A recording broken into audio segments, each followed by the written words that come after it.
sick. Know a bit about everything and everything about nothing. Figured out my noggin while you picture out shopping. You sit about watching while I dish it out. Stop it, I don't mean to sound cocky, I'm not even proud of it. It's a second itch to me just for me to sound honest. I don't even need to sound honest, never been about profit. Everything but out on it, you can bet your house on it. Doubt I'll be out for the count when the sounds, and I'm down for the beat, no beat down. I mean, how long's it been? Help me out. I've been the only one who's held me down. All in the mind, hell freeze now. Still sick with it, healthy how? Few bars down and the world freaked out. I don't reach out, I seek out to speak out. I'ma recount the reasons they beat out.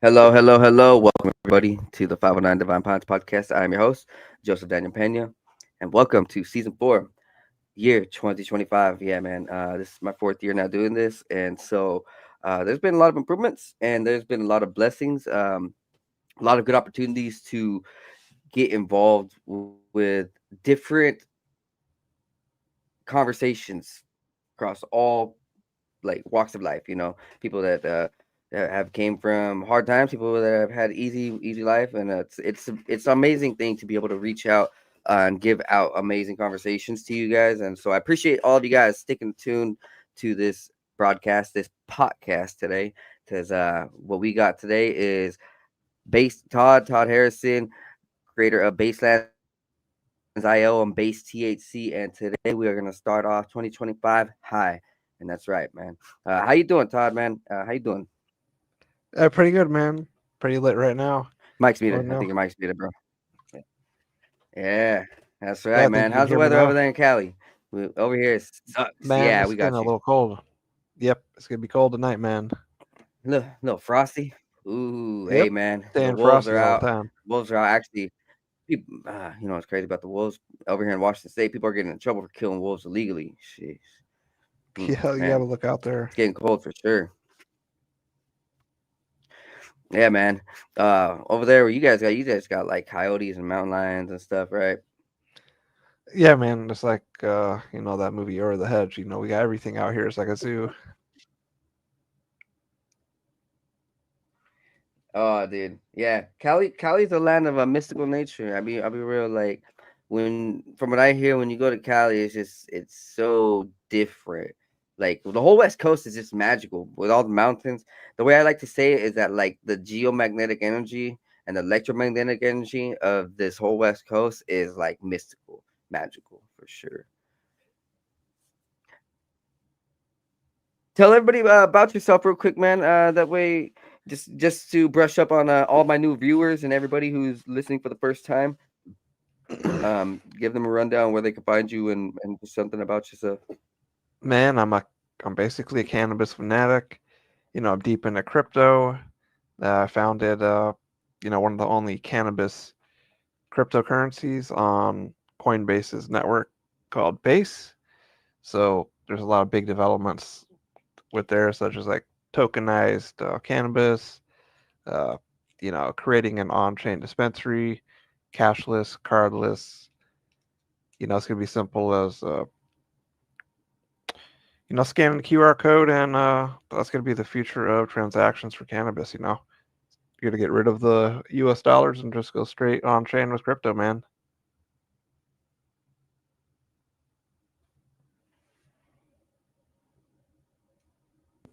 Yeah, dude. And what's cool is that it's almost like with this instant connectivity everywhere, it seems like more and more people are realizing the adaptability of technology and cannabis.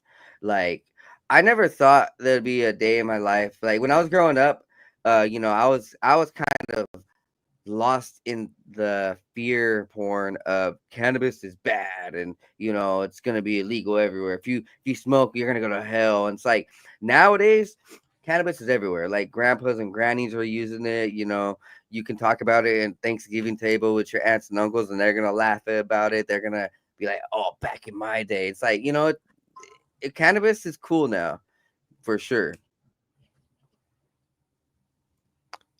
Yeah, man. There's still, a big industry. I think it's also going to be I do think we're gonna see it involved more into like colleges and into more of our natural like lifestyle, like herbaries. Like if I it'd be kind of cool to just go into some place in the city and then have them be like, oh, we're just a cannabis grow farm, so let's take you on a tour, and it's like a public thing, and it's like everybody start being cool. But maybe not in America. Man. America's trashed out. In other countries for sure, Denmark, Sweden, all those crazy places that uh European places where some of these people have no violence. But hey, man, let's get to it. So what's new? What's good with the developments out there with how it's going for people with the crypto with the future of cannabis? What do you foresee for 2025? What do you Yeah, think's man. I gonna mean, the happen last the be on the last time, rise? yeah, the last time you had me on, you know, I talked about having a partner for THC as one of the co-founders. Or now I'm just the sole uh, owner, founder, whatever you want to call it. All the other Yeah, and he sold you co-owners out, have left. sucker. Yeah, two different people actually. So, I'm taking sole control of the ship and building that. But I'm doing everything from the on-chain dispensary payment system to actually, I got a nice grow going on right now. Got two granddaddy purple plants going, and that's going to serve as a pilot for tokenizing cannabis, where somebody can, legally buy some weed in California, starting with just a crypto wallet. I'm gonna, like I said, keep aiming for the cashless cardless because, you know, cannabis and crypto, you tie the two together, and you got, two of the biggest industries coming together. So anything is possible there, income wise. Statistically, I'll be real for all my viewers out there. If you look over the last 10 years and the profit margins that cannabis and crypto has covered, it's more than 400, probably more than 5,000%. Literally, hemp and cannabis has cracked the top 5 worldwide, like sales for certain category of natural products, and it's like they're beating things like celery and carrots and natural herbs like parsley and cilantro, and like that have been around for hundreds of years, right? And it's like hemp just literally just took it by storm because you got all these different aspects. You got the CBD, the topicals, because that's one thing that we could also implement, like being able to like use crypto for balms and RSOs and things and give them out to medical patients, being able to like create this fund and loop where we can, be able to be profiting through crypto, because it's more profitable these days than an American dollar for sure. The American dollar is tanking, and through the revenues of this market, we can be able to like give back to society a little bit easier. Um, I think that'd be a good thing for sure. Yeah, exactly. I mean, it's always a good idea to just keep stacking crypto. I mean, I got more crypto than US dollars. I'm not a fan of US dollars because, too much bad shit happens with that. And with crypto, I mean, people are getting, 100x gains literally in a 24-hour period. Lives are being changed that fast. So there is money to be made in crypto. I mean, if people are brand new into, I mean, the best thing, you just start buying Bitcoin, then you get into the meme coins, start throwing some money around. Sure, you're going to lose a little bit, but uh, losing in crypto is part of the game. And what's interesting is when we look about like in comparison to all the currencies out there, right? Um, Crypto has the most diversity, especially in today's market where we're seeing other countries around the world and other nations and conglomerates like BRICS, like what's it, Brazil, Russia, India, China, South Korea, or something like that, right? Or South Africa, whatever it is. All these nations are bonding together, and they're refuting the dollar. Now, when we look back even at the American dollar, yes, it's kind of been a powerhouse, but it's also lost a lot of its trust and foundation of wealth where we used to be backed by gold backed and gold standard, but then it all got changed to greenback and it messed everything up. Like when the Federal Reserve was created, when the stock market was created, it pretty much created this funnel so that everyone else would be x'd out, and so crypto is kind of allowing people who were x'd out in the past, all these families who were, let's just say blocked from the mainstream and corporations like that. And but like now we can actually thrive, and we can see that it's a worldwide thing where um, we can take this and go to another country and still have our money, and like it's still the same amount or even more or something, right? And it's very trustworthy in the right hands for sure. Yeah, man, exactly on that. You think we're gonna see like some newer modes of technology, like I don't know, man. I feel like all these phone things and the way that we're using phones and stuff with this crypto, like I feel like there could be an easier way, man. Do you what do you where do you how do you foresee like the vision of cryptocurrency being um like do you think that there'll be eventually like a digital Bitcoin card where you just it's almost like an NFC chip, but it's like different things like that, or is there already a Bitcoin card NFC type Nah, chip where I mean that already exists. I mean, for real? you could. I mean, just a QR code. I mean, to get a No, tattoo of a like so QR I meant code. like Yeah. like an actual card, like a debit card, but it's Yep. like crystallized and it has all your Bitcoin there, and you know Yeah. I you mean, technically, yeah, you can save. I mean, anywhere data can be saved, you can keep your Bitcoin. I mean, not just Bitcoin, but any crypto. I mean, save the keys there. So I'd say, yeah. right. I mean, I don't think there's a core product on that, but can it be made? Yeah, absolutely. It can be made tomorrow. Right. So would we be able to like create this like digital card where it's we have our crypto there, but when we tap it, it can transfer over to money automatically. Is there a way that we can do that? Yeah, the app, yeah, those apps already exist. I don't personally I don't transfer money like that. I just have someone go, give me your crypto address. But now they got it easier where, I mean, as long as you know your crypto, I mean, because a crypto address is 32 characters or something. You got Jesus. to remember that. But now you can get usernames for a crypto name. So it could be Yeah. divinepines.eth. Yeah. I mean, anybody can remember that. So, I mean, you don't necessarily have to have a card per se, as long as you just got the crypto name. It's going to work the same.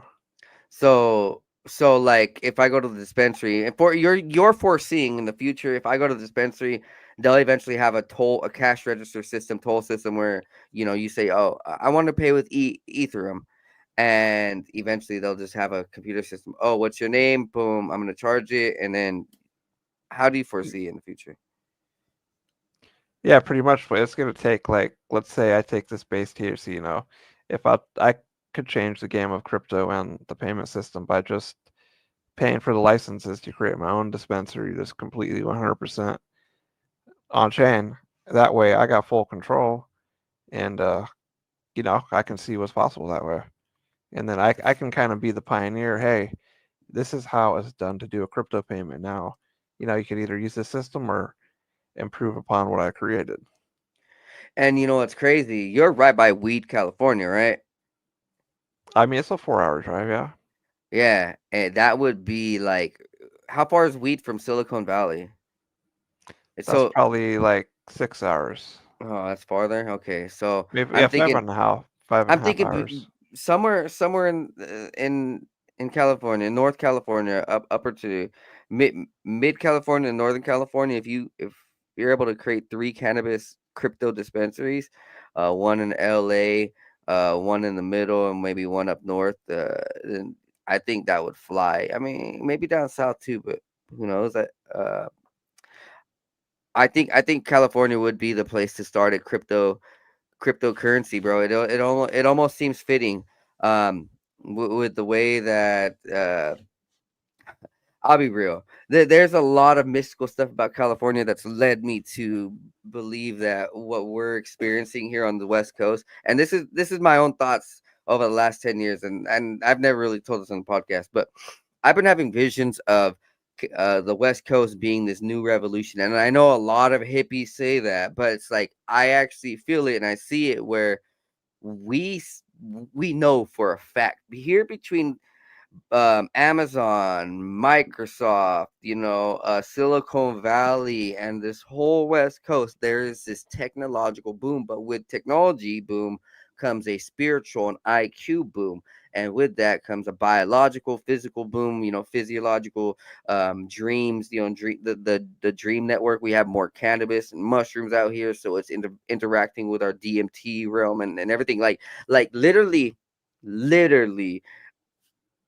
the humanity and humans over here on the West Coast, like we're living in a higher dimension, I believe, a higher consciousness. And California has been this center. The hippies talk about it all the time. That's why they're coming out to 60s, 70s, and 80s. They're talking about California being like either the reincarnation, or not the reincarnation, the rebirth of Christianity or the rebirth of Christ, but not just that, but the rebirth of the spirit of the world and the rebirth of like what makes us who we are, like fun, lively, where we've seen a dimming of spirit. Oh, there's no dimming of spirit in the West Coast, like for sure.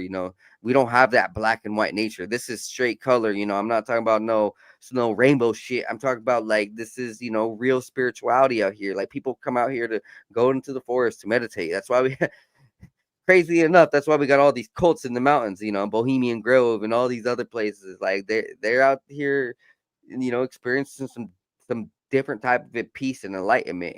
Maybe them, maybe not them. They're not enlightened, but like physically, we're in a different state and like a different conscious state, man. And I don't know what you think about like this whole age of Aquarius, man. But like when spiritualists talk about this new age that we're about to go into, I'm not talking about like no golden dawn, no golden age shit, no cultist shit. I'm talking about like we're actually transcending into a new evolution of Yep. humanity. And this is one of the things, like technology, we're gonna be uh, I hate to say NASA was, predictively right, but humankind and technology is going to be symbiotic in a way where we're not going to be able to ignore how instant and how connective this is and how much we can innovate a brand new evolution and revolutionize the market. Especially with something like that, man. I'm full supporter, bro. I'll be honest. If I don't know what your teammates, how far your co-founders and shit, how far they had their head up their ass. But hey, man, whenever you want to hop on this podcast and talk about it, like I'm gonna have you on every Monday. But if you ever want to hop on and say more and more, bro, don't ever shy away from speaking the truth about the market, but more, or even what's going on with the business. So I give you respect for creating this. I'm gonna help you push this and help you uh, you know settle this down, bro. There's people out there in California who I can get in touch with, man, who'd be fucking I'm like I'm like one step away, one second away, one circle away from people who can help you start these dispensaries, bro. Um, like the Dr. Green Thumbs, man. I'm pretty sure if we fucking hit up Be Real and like E Zone and all these different cats who are on that show, like I talked to some of them on Instagram and gamed it with some of them online, and they have dispensaries all over California. The Dr. Green Thumb shit, bro. Yeah, They'll they love got a they'll lot in Oakland, man. Yeah, bro. Like I could probably put you in touch with them, and they could straight up like help you out. But add your crypto shit to their shit because they're definitely on their own independent shit for real. Um, hey man, 100%. I told by Yeah, the way, plus there's no taxes on that crypto. I mean, you might be paying max 10 cents for a crypto transaction, maybe less, depending on how much the dispensary wants to make. or Yeah, there's no fee. and what's cool about this system is that let's just say you create like this little reward system, point system where like everyone gets 1 point for every dollar they spend, but not just that, you match or we match whatever as a business just for promotional purposes. We match $1 for end of the year charity to like some cannabis, some medical cannabis industry for like Colorado with the the medical patients, or like some type of green movement or anything, man. Because that's what's going to be cool about with crypto, where like you're able to control the side profits and revenue. Like it's not going to be Yeah, taxed and funded the same way, and you're not going to like be stripped of all the extras, from yeah. Or I can make every customer that comes through that, dispensary, they gotta buy some base THC. Then they can actually or use that can become the currency of cannabis everywhere. yeah, you give them like a 0.000001, and for every dollar they spend, they earn like a super micro amount of crypto.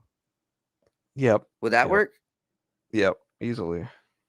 Yeah, dude, that would be a sweet way to revolutionize it, man. Yeah, instead of What a rewards program, I mean, they're just getting fucking paid back in crypto. Yeah, heck yeah, man. And with have be like one of the shops online where like let's just say they earn so much 1,000 points, they can get like a t-shirt, and so they give us back some crypto, but they get a t-shirt back or a fucking cool little coffee mug. Um I think the possibilities are endless for sure. I do think that here within the next like 5 to 10 years, we're going to see um this type of stuff like across everything, Yeah, I think everything. every dispensary will have their own coin. That's what it's gonna be, after the shift comes, especially with AI, man. AI is going to boost everything. Yeah. How do it would be possible also to create like an AI profile to help people um learn cannabis terpenes and like learn what strains best for them. So let's say we create an AI app. I mean, we could talk about this offline, but we could also talk about this online right here, Yeah. man. Like build an AI app that gives people put in some data. Oh, how do they feel? Oh, what type of feeling do you want? Or how do you feel right now? What type of problems have you been having? Back pain, all this different stuff, just general stuff, not like serious medical questions, because I don't think we could by HIPAA rules, but like through general question, like, oh, are you looking to feel more energized, or are you looking to feel more sleepy? And then you know an AI will generate what strains will be best for them, or what products will be best for them in their local area. You're like, oh, you're looking for an indica today, so here's what I found. And that would be a cool thing to revolutionize too. And what's so I don't know if you know this, but I think it was last year, 2 years ago. I think it was last year. Um, one of these West Coast states had a law passed that they can now legally ship out marijuana. Like I don't mean hemp, but like real THC marijuana. So states are actually getting the legalization to ship out marijuana. So now we can see uh state to state, transfer, and it's like legal and everything. And what's cool is that like, this is gonna be like every state pretty soon. I don't think by the year 2030, by 24, for sure, over the next 10 years, I don't think any state's gonna be illegal to, smoke or grow or anything. If anything, Texas is gonna be the last state to hold up, the 50th state to fucking legalize weed like punks. Yep. It's gonna be Yeah, crazy. they'll be last in line. I think, man, I think we can do something great with that, especially uh seeing that there's a market for this, not just on Earth, but like we're seeing people in space. NASA wants this. I don't know if you have seen the video or seen the articles, but like people in NASA and stuff, the people who are saying that they're going to space. I Yep. don't even know if it's 100% real, but whatever. They're saying that they take weed up there because it helps them. You know, it's like a medical thing, and they love weed. They need the weed up there, so they smoke. They use cannabis, and that's something that you can Yeah, use definitely a thrive vape off pen up too. there, man. Shit, no, I don't know about vape pens, maybe, but like maybe like raw, real cannabis, just smoking a real joint. Maybe do you think the gravity, zero gravity would mess up the actual vape? Like it would be really hard to pull. I don't know. Shit, unless they don't want to blow up. I don't know. Can they light a flame up there? Well, zero gravity won't affect the flame.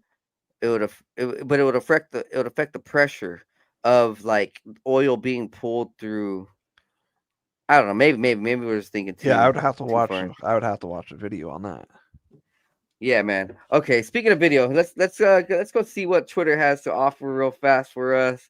Let's get this popping. Everybody in the comments, drop below any thoughts, any questions. I see all of you watchers out there on all my platforms. Thank you guys for being here. Like, subscribe, and share. Um, check this out. So this is from Ian Carroll. Oh fuck, I forgot to press go live on Instagram every time. That's the only one. Okay. So from Ian Carroll. Ian Carroll is the man right now, man. If anybody does not follow him, go follow Ian Carroll on all these platforms. He's awesome. He's definitely a game changer, lifesaver with information. So we're gonna play this. You They're thought poisoning our skincare babies. products were toxic. Wait Poison till we our look at baby babies. formula. This is so messed up. Today we're going to speed run all things babies. We're going to do formula, baby food, baby products, and diapers. And if you have a sensitive soul, be warned, it's not good. At the end, I'll show you where to go to get the spreadsheets that show you who owns everything. But now let's just take a tour of lawsuits. And we'll start with the oldest kids. Pediasure is pumping them full of sugar. They're being sued for claiming that your child should drink 2 of their shakes per day, which has more sugar than a can of Coca-Cola. And they're putting things like pediatrician recommended brand on their packaging. I can only think of one reason why a pediatrician would be recommending this shit. But hold up, because it gets worse the younger we go. There is no shortage of baby food lawsuits out there. And a lot of the most recent ones are based on this report that the House Subcommittee of Economic and Consumer Policy published. Hold up, where'd it go? Yeah, if you didn't know, everything you put on the internet is permanent. And I went to Web Archive and found it. Because I don't know why they deleted it, but that's kind of sus. Because in this report, they allege, with evidence, that all of these companies are feeding babies toxic heavy metals in extreme dosage. What do all of these companies have in common? They're all owned by mega corporations. And I want you to pay attention, because this is exactly why I do the research that I do. And this is exactly why I'm always talking about why we should not be buying things from giant corporations, particularly food, health products, cosmetics. Not only did this report find these baby food products were full of toxic heavy metals like arsenic, lead, cadmium, and mercury, but then also Walmart, Campbell's Soup, and Sprout Organic Foods refused to cooperate with the investigation because I'll link this study in the baby food spreadsheet so you can read it. But they found arsenic at 91 times the allowable level by the EPA. They found lead at 177 times the allowable level, and they found cadmium at 69 times the allowable level, mercury at 5 times the allowable level. Happy Baby sold all products tested, regardless of how much toxic heavy metals the baby food contained. By company policy, Nurture's toxic heavy metal testing is not intended for consumer safety. Beechnut set internal arsenic and cadmium standards at 3,000 and 5,000. These standards are the highest of any responding manufacturer. Why are the corporations determining how much arsenic and lead they are allowed to have in their own product? And fuck it, Hain Celestial Group exceeded their own internal policies. So they're setting their own policies of what's safe to give to your baby, and then they're exceeding them or not really testing for them because who cares? Sorry, am I getting that right? Not to mention that most corporate policies are to test the ingredients, not the final products. And thereby, in 100% of Hain baby foods tested, inorganic arsenic levels were higher in the finished baby food than the company estimated that they would be because they only tested the ingredients. Inorganic arsenic was between 30-ish% and 90% higher in the finished products. Where the hell are the regulators? And why on earth are companies allowed to not cooperate with the subcommittee's investigation and still sell food to babies? And we haven't even talked about the baby formula yet. Lord almighty. And it's no damn surprise, too, because when you look at the baby food in these aisles, and this is the baby formula on the bottom right, guess how much of that is owned by mega corporations? Seriously, take a guess. How many family-owned brands do you think are in there? Yeah, that's right. Not a single one. That's all mega corporations. If you shop at my local Winco, you don't have a single option except for these companies that are poisoning your babies. That's so messed up. And in my baby food spreadsheet, I show you lots of great options for founder, female, mom-owned brands of baby food. But unfortunately, they're way more expensive. It is not cheap to buy this stuff. Sure, baby formula is like, it's better to breastfeed, but like a lot of women can't for whatever reason. And baby formula is essential. In the spreadsheet about baby formula, I started this new trend where I link to lawsuits that company is involved in. And oh, do you want to use some baby products?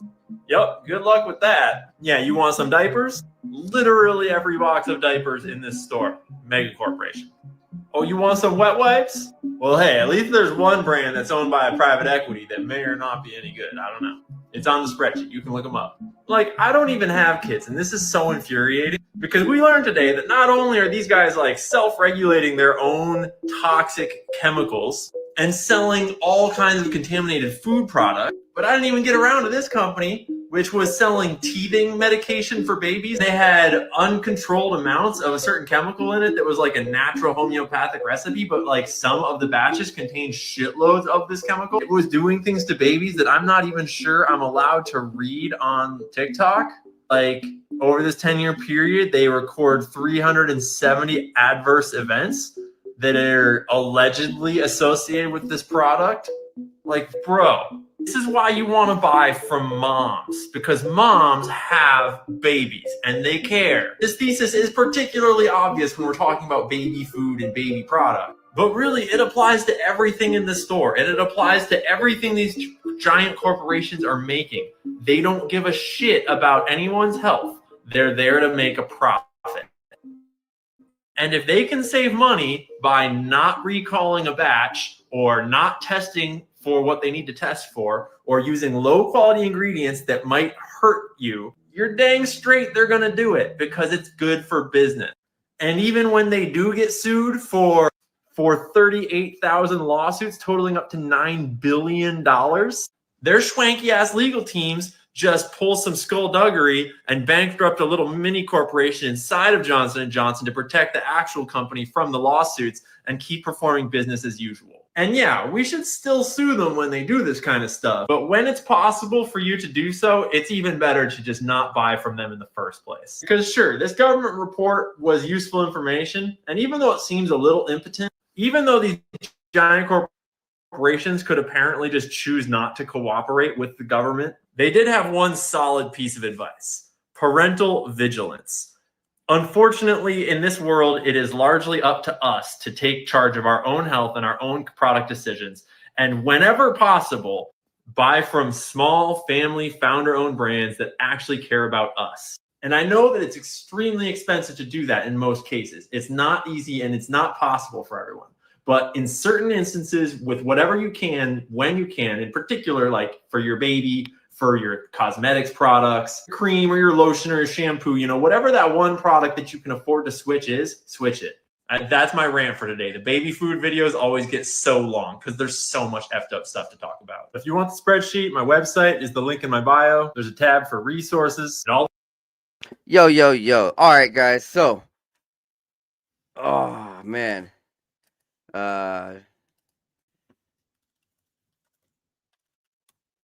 Hope you guys enjoyed that. Pretty much like when we look at everything around the world, man, like It's not just with cannabis, it's with all of our health products. We're seeing this unnaturality, this disturbing artificiality, right? And that's combating who we are, kind of destroying our biological natures, and disrupting our systems. And it's disrupting our babies, disrupting the money, because it's just everything's like seems off, right? And it is. It literally is ran by bankers and people who are not of our best interest, through health or finances. And I was gonna ask Todd Harrison. I think he's passed out. He usually doesn't even stay up this late. He was already like tapped out. Um, I was gonna say, like, even in the cannabis industry, though, we're seeing the same thing. I know over the last 10 years, yes, we've had legalization, but we've had a raw bastardization of cannabis, which is crazy. We've seen big time corporate entities, big time bankers, and all that get involved in cannabis, and we shouldn't. We should be going to homegrown people, going to mom and pop shops, like back before this recreational market when it was medical. Like there used to be like mom and pop growers, people who were just farmers, and they applied for medical.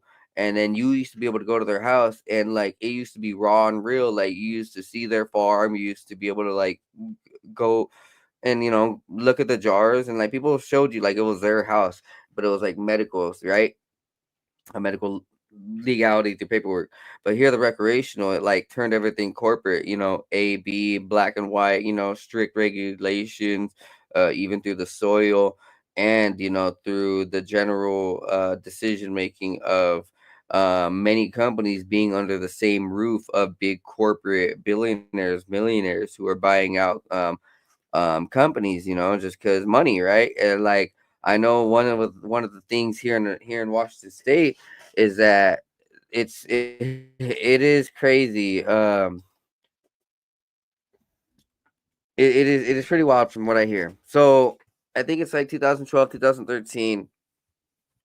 Cannabis gets legalized here in Washington State, and there's, let's just say hypothetically, I'm not saying this is the number is 100% right, but hypothetically, there's like 250 master growers uh who are helping out these companies, who are helping out the first couple years of companies, right?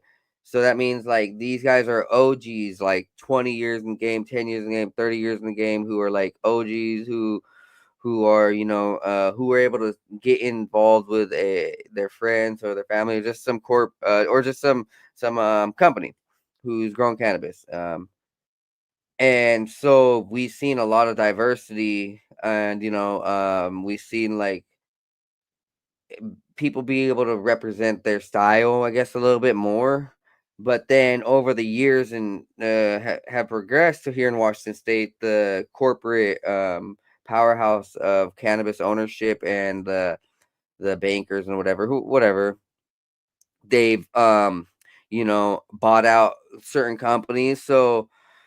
So they now put them under one roof, but now with that, they're like, oh well, why do we need four master growers? All we need is one to run this whole operation. Let's just pay one master grower a little bit more or whatever, and cut out the rest. They don't need to do anything. We can have him just do automated shit instead of being more private reserve and like hand selected. Even the same thing with our fruits and vegetables. It's the same way, like fruits and farms and herbs and everything around the world, apples and strawberries and everything. Pumpkins, like farmers used to be way more control, but then the bankers started buying them out more and said, hey, you know what, we can have this guy do it this way, and he can run all the farms. You don't need to be here. And we're just gonna have it a general growth throughout the whole thing, same thing.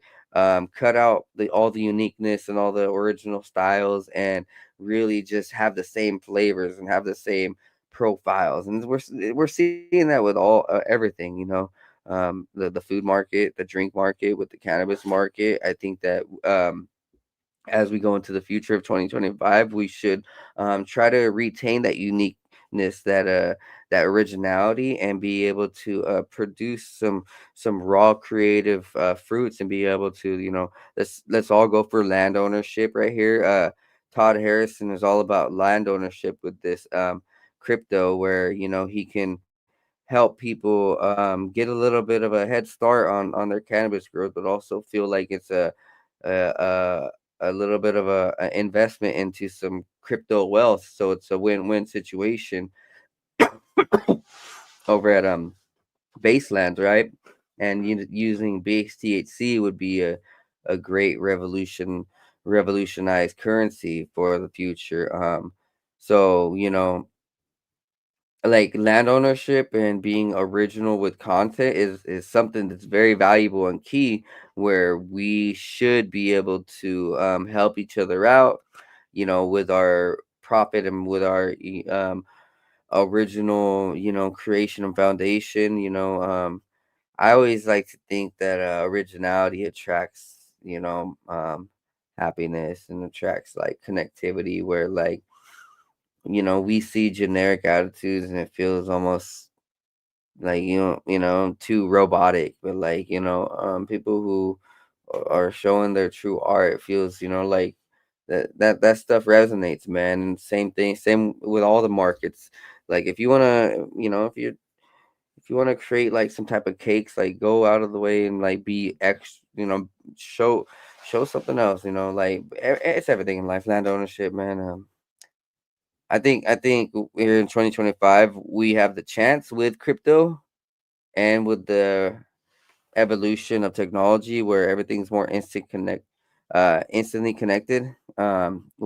Everyone can change and make a part, or everyone can play a part and make a change, and everyone can build their own business. I'm not saying businesses are for everybody, or even like, but you can create your own idea, create your own path, man. Like, create your own little garden, do something for your family, and be able to give back in a way, um, be of help to the world.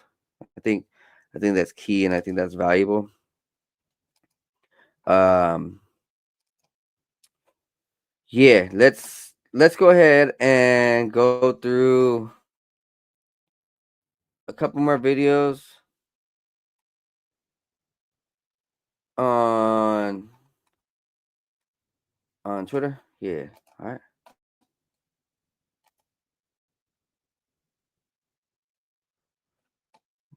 Probably like two more, and we good. Oh,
tequila kills parasites. I'm gonna have to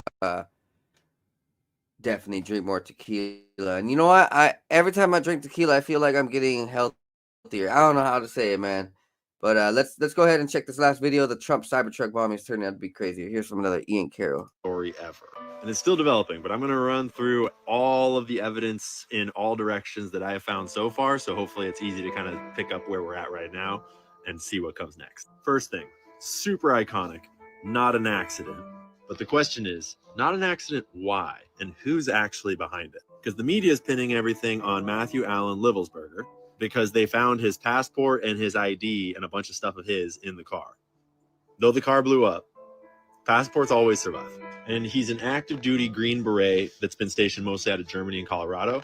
And the Green Beret community is digging into this deep and getting sources, and there's so much that's not adding up.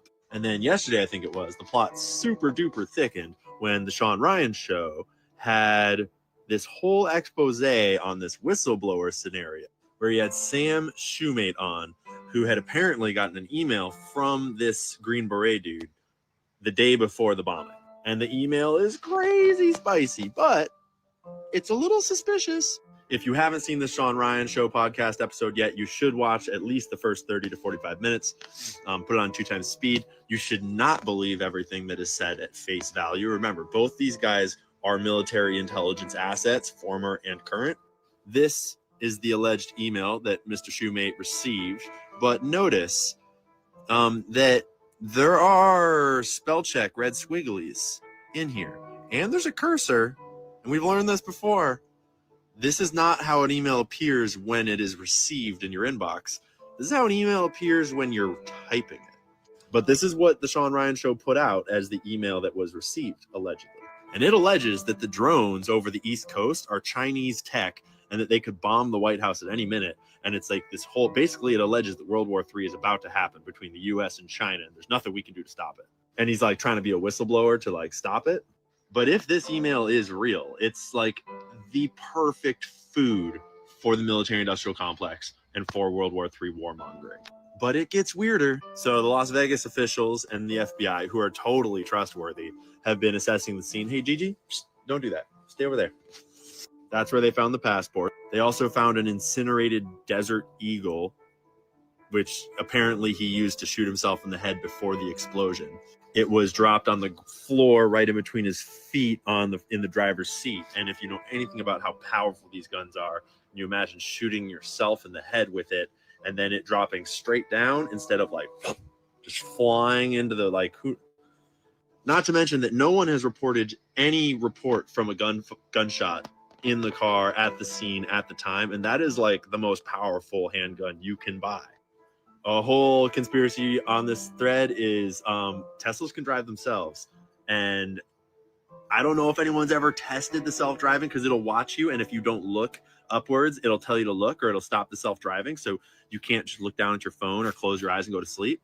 But has anyone ever tried it with a dead body that has its eyes open? Because that is probably possible. It's unclear. Because allegedly the remains of the person found in the front seat, though charred, burnt beyond recognition, the DNA did not match the DNA of this guy's recent child. Apparently his wife just broke up with him and they were trying to paint that as like he's angry. It's like Green Berets get divorces all the time. Like maybe the kid wasn't his kid. I think it's more likely that the body wasn't his body.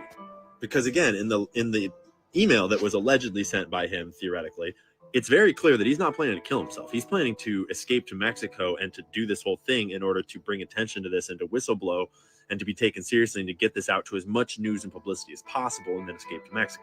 He says it 2 different times in this email. The trunk was loaded up with all these crazy fireworks and there was some gas cans in the cab that caused the explosion to sort. So a little unclear, but it seems like the explosion was intended to not cause a bunch of death, but just to cause a scene. Like he chose a Cybertruck, which is bulletproof, like the worst car to build a car bomb in. And then he filled it with fireworks instead of like he's a Green Beret. He could have built a real high like power IED that could have blown the building up, theoretically. And then he says in the letter that he's trying to keep a low profile because he's being followed and they attempted to abduct him, but also that he's trying to keep a high profile because they know he has this IED, this car bomb rigged up. And so he got a Cybertruck, which is like, why would you get a Cybertruck? The police have had no trouble tracking the Cybertruck, both in Las Vegas on CCTV footage and on its supercharger route across the country. The police said that they have tracked the purchase of the firearm, specifically the Desert Eagle, back in Colorado. There's a 3-day wait on purchasing a firearm in Colorado, so we had to have initiated the purchase 3 days before leaving Colorado to come to Las Vegas for this event. But then in the email, he gives like as confirmation that he is who he says he is. First off, I'm not under duress or hostile influence or control. My first car was a 2006 black Ford Mustang V6 for verification. Well, people verified. People pulled his vehicle records, and actually he has never owned a 1996, was it? Ford Mustang, or a 2006 Ford Mustang, but his first car was a Ford Mustang, just totally different year. So it's not really like could be that because it's 30 years ago, it's his own car 20 years ago and he just forgot the year. It could be like, why would you put the wrong verification in? Like, you'd think if it was someone else faking the letter, they would get the right verification because they wanted to get verified. You think if it was him, like maybe he misremembered it, maybe it's an intentional misverification. People are like, oh, maybe it was in his parents' name, because everyone's first cars are in their parents' name. Well, people pulled his parents' car records too. Check out Landry 22 if you want to see those on X. But then the Las Vegas police, the officials, released like manifestos that they found on his phone, which was like charred to oblivion.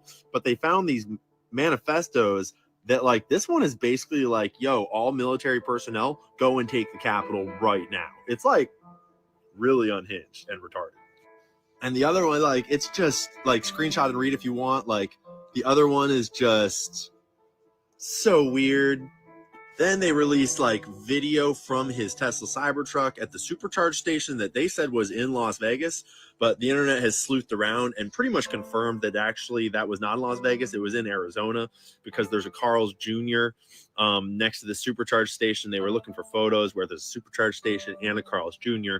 and it's in Kingman, Arizona, which is that stop right there before getting to Las Vegas. Plus the Green Beret chatter on YouTube and X, and everyone in the Green Beret and like special forces communities that are commenting on this, saying it does not line up at all. Like, he did not have the expertise to understand this kind of stuff about drones. He did not have the clearance. He wasn't even like stationed in the places where they said he was stationed. It's all very sus. Not to mention that he was like a TV star with Tim Kennedy like 10 years ago on some like special forces like game show, TV show. Whole other funny rabbit hole. But a bunch of guys know this guy. Like, a bunch of people on the internet right now have done operations and missions with him, or trained with him, or been stationed with him. So there's a lot floating around. And I don't have any answers. I don't know what's going on. But one thing that we can all agree on is that if the evidence starts pointing towards a war with China, or a war with Iran, or a war with Russia, it's probably the deep state setting you up for that war. And if I had to guess right now, here's what I would guess was going on. The military industrial complex is learning as we go, and they are wise to the way this world works. And seeing how X has debunked all their other bullshit this last year, I'd bet right now it looks like they decided, what if we need to start our psyops using the decentralized media space as our patsy, as our pipeline of information to deliver the information, so that the internet thinks it's real. So the internet thinks it's coming from inside the house, right? And so they concoct a situation in which a known and trusted and verified internet sleuth, this dude on Instagram, who is like a military whistleblower, like hub, he's like the dude for military whistleblowers to go to. It makes sense that this guy would go to him. And so they concoct this email that goes out to him. They concoct the scenario whereby it looks like either they got this guy and he's on the payroll, like this Green Beret guy is like in the op, or they captured him and are using him as a patsy, as the fall guy for the op. And it looks like they're feeding the information out into sort of vetted social media decentralized channels, so that we are the ones producing the psyop ourselves. And it's just the source information that is actually manipulated. That is what it looks like right now. And keep your eyes peeled, stay frosty, don't believe a single fucking thing you see. And if any of it points to war with Iran or China or Russia, even if it seems credible, it's fucking not. Doesn't matter. We're not going to war. Fuck that shit.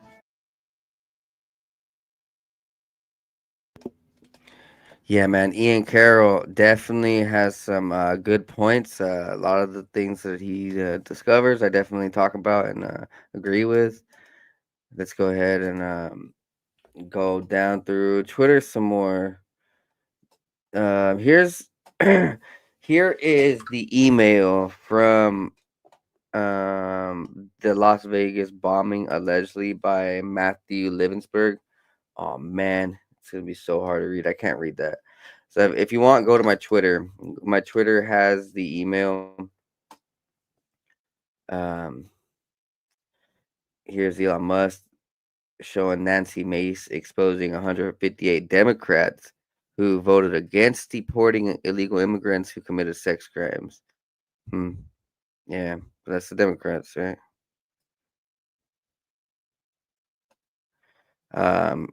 And here is Candace Owen talking about a NASA whistleblower. So let's hear this. After he assaulted me. One astronaut kicked me. One astronaut threatens to punch me. One astronaut threatens to shoot me. And we even left a hot microphone accidentally in an astronaut's house after he assaulted me.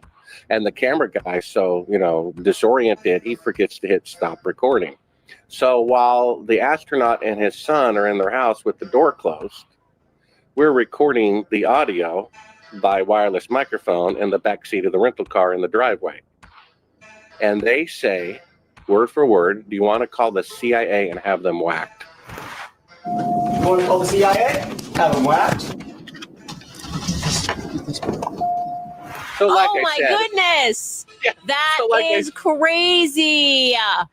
Well, like I said, if I'm some silly person who thinks the moon landings are fake and they really went, why would the CIA be involved? But I have proof that they didn't go. Classified footage and an eyewitness. That's why the CIA is involved. And I go into my book, me being literally kidnapped at the back door of CNN, trying to get somebody the tape by the government, drugging me with truth serum, vomiting, telling them everything they wanted to know, escaping, peeing in a cup, taking it to a lab, and the lab was broken into and my urine sample was stolen. All that is in the book. So you're saying that there was more between the CIA and you, aside from them saying, should I have that guy whacked after Buzz Aldrin punched you in the face? Now, if you think that people being whacked is a myth, by NASA, you guys need to understand. In like 90s, 80s, whatever, Stanley Kubrick, a outstanding movie director, he got killed right after releasing a movie called Eyes Wide Shut. And yeah, I'm just gonna prove it to you guys. Let's go ahead and do this real fast. Eyes Wide Shut. I'm pulling this in this. So he also made a movie about the moon landing. And you guys got to watch all of those movies. Check this out. Check out what Brace to say right here. Oh, did my stuff freeze? No, it didn't. Oh, it didn't. Okay, check this out. Huh? Oh. Here we go. 1 second. Stanley Kubrick, Eyes Wide Death. Stanley Kubrick. So here's what artificial intelligence says.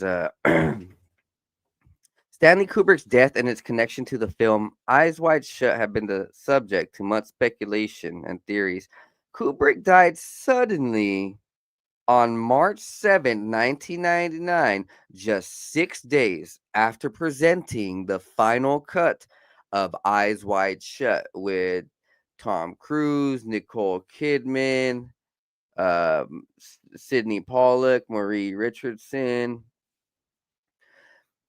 Man, that movie is so crazy. It's pretty much about the sex cult, the Illuminati sex cult. Some believe that Kubrick's death was not a natural heart attack, but rather a murder, possibly due to the film's alleged exposure of illicit sexual activities within the secret upper class organizations. However, these claims are largely, and there is not enough evidence. Yeah, sure. According to those close to Kubrick, including his daughter Catherine, his brother-in-law and producer Jan Harlan, and his friend and fellow director Todd Field, the director regarded Eyes Wide Shut as his greatest contribution to cinema. They dispute claims that Kubrick was disgusted with the films.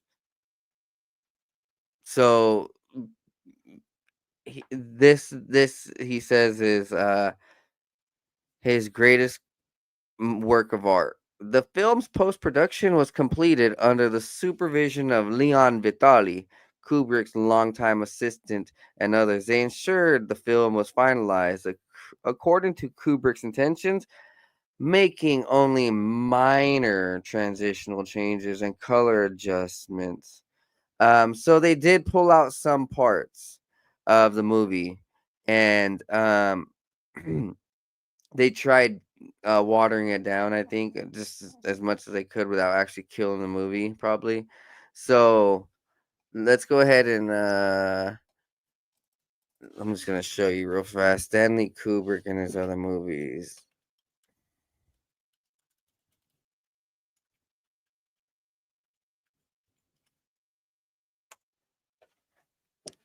So I'm just gonna show them real fast. There's Clockwork Orange, Fear and Desire, Killer's Kiss, The Killing, Path of Glory,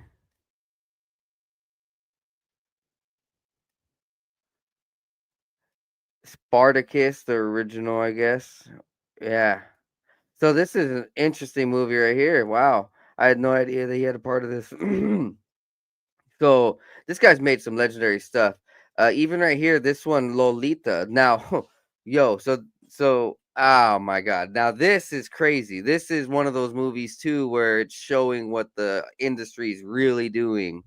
Sion Liu was 14 at the time of filming and played a 17-year-old of Lolita. It was a provocative film, so a 14-year-old was playing sexual scenes with these elites and these upperclassmen, because of that's how the motion picture was. It's stupid. It's crazy. We hear about uh in the 50s, the Shirley Temple, and dude, there's interviews of Shirley Temple in the 50s, 60s, and she's talking about her mom and the stuff that they had to do to get into the industry. Yeah, my mom took me to this meeting with this guy, and I had to get into a room with him, and it was just us two, and then my mom went into a room with the other executives, and it was just them two, and then we both left, and it is crazy. It is insane. So Dr. Strangelove also right here, a story concerning an unhinged United States Air Force general who orders preemptive nuclear attack on the Soviet Union. It separately follows the President of the United States, his advisors, the Joint Chiefs of Staff, and a Royal Air Force exchange officer as they attempt to prevent the crew of a B-52 from bombing the Soviet Union and starting a nuclear war. 2001: A Space Odyssey, which is the movie about the space landing, the moon landing, how it's all faked and stuff.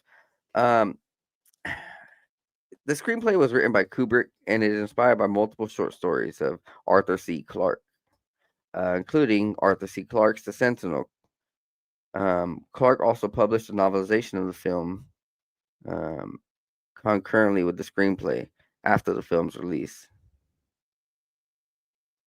So there's astronauts and a sentient supercomputer called HAL 9000, and they're traveling to Jupiter to investigate an alien mystery monolith.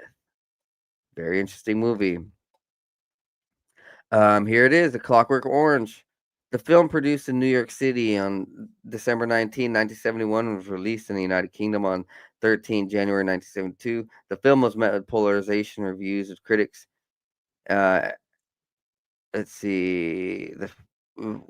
I I guess it's just a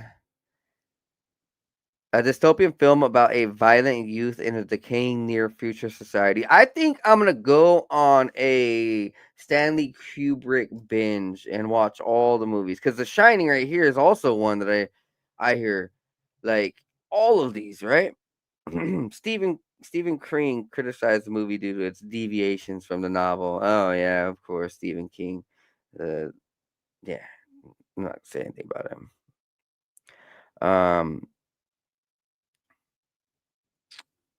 Very interesting. It's a horror film about a family's supernatural experience in an isolated hotel. So I think this is about ghosts and paranormal, about demons or something.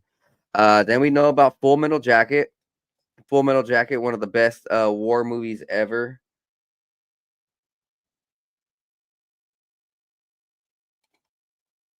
Let's see. A war film depicting the dehumanizing effects of the Vietnam War on soldiers. Very, very awesome war movie. One of the best for seriously. Eyes Wide Shut. Right here. Yeah, Eyes Wide Shut. You guys gotta watch this. You gotta watch this.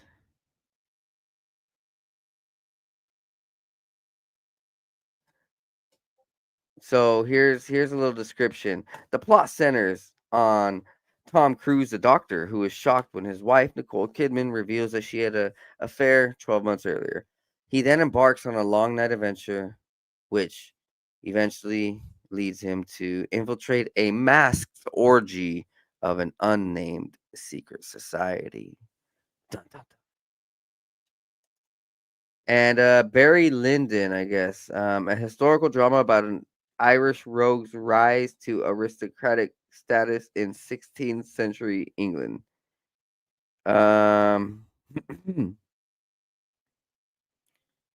So the scenes were shot entirely in candlelight, and the settings based on William Hogarth's paintings. The exteriors were filmed in England, Ireland, and Germany, with the interiors shot mainly in London. Very interesting. So I'm gonna go back and read a few of this. Fear and Desire is an anti-war allegory about four soldiers trapped behind enemy lines. There's a war in this forest, not a war has been fought, nor one that will ever be, but any war. The enemies who struggle here do not exist unless we call them into being. The forest then and all that happens now is outside history. What the? Oh my god! I had no idea my dogs were right here. Oh my god, my dogs are right behind me. They just like scared the shit. Oh, Lord.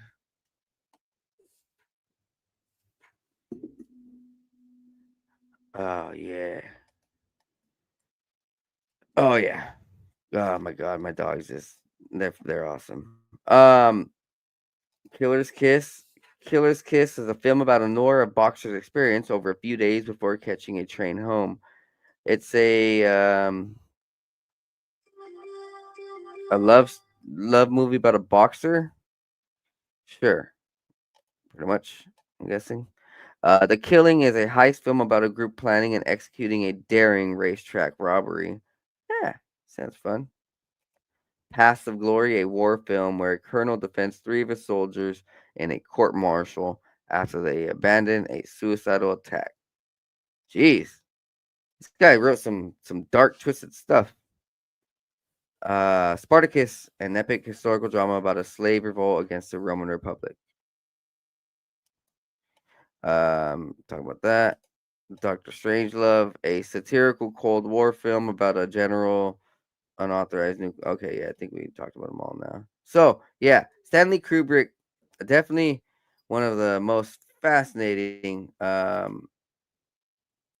movie directors ever in history. If you guys want, go check all of his movies, and we're gonna call it a night. I got some more stuff for you guys tomorrow. So hope that you guys enjoyed this podcast, this broadcast, and I will see you guys tomorrow. But first, man, if you guys could go like, subscribe, and share, tell everyone around that this is going down. This is just something for the people, man. People need new conversations. Like new inspiration, new ideas, and we need to understand our reality a bit more. If we don't understand our history, we don't know where we're going in our future. And if we don't help each other all branch out and root out with wisdom, then this tree of life around us and our society is going to be stupid, and we don't want no dumb fruits. We need fruitful ideas and people and blessings, and help give wisdom out to the roots. And if you guys could donate, please, to PayPal, Cash App, or buy me a coffee over to 509 Divine Pines. I've been busting my ass trying to pay off like 10K worth of bills so that way I can clear my debt by my birthday. That's my goal. I want to clear all my debt. I'm doing it. I'm doing it myself. So I don't like 100% need y'all, but if you guys want to, help me out, help me on my journey. I do Uber Eats, Instacart, and DoorDash, and I'm able to survive off that. And you know, just giving you guys some love. If you guys want, go ahead and contact me for fitness trainer programs. Yeah, man, I'll help you get in shape. And I have my license. I have AED training, first aid training, certified.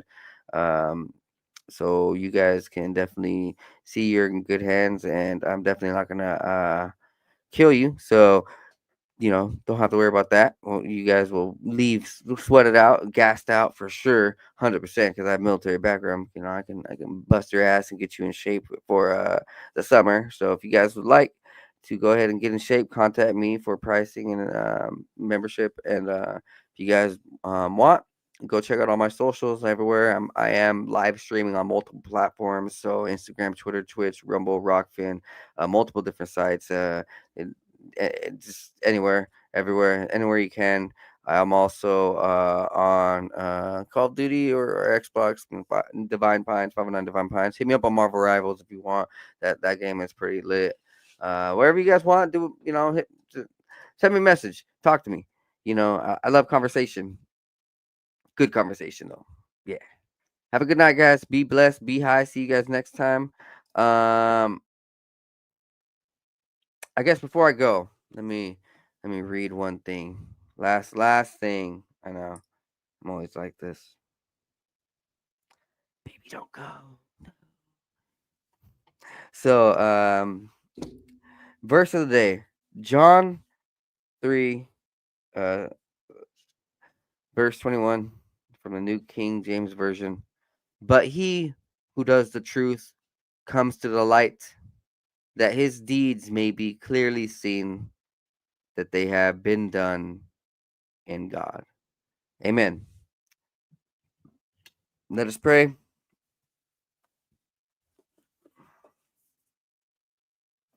Hope you guys have a wonderful year. Thank you guys for staying tuned with me for another year in 2025, man. It's been amazing to be able to talk to so many people, like, at the gym or anywhere out there, and at the stores, or people, different locations. Like, people say, hey man, like, I listened to your episode, and like, I love being able to do what I do here, man. I wouldn't be able to do this without you. So continue supporting me, and I'm gonna continue giving you guys some amazing stuff, man. See you guys next time on the 509 Divine Pines podcast. Be blessed, be high. Peace.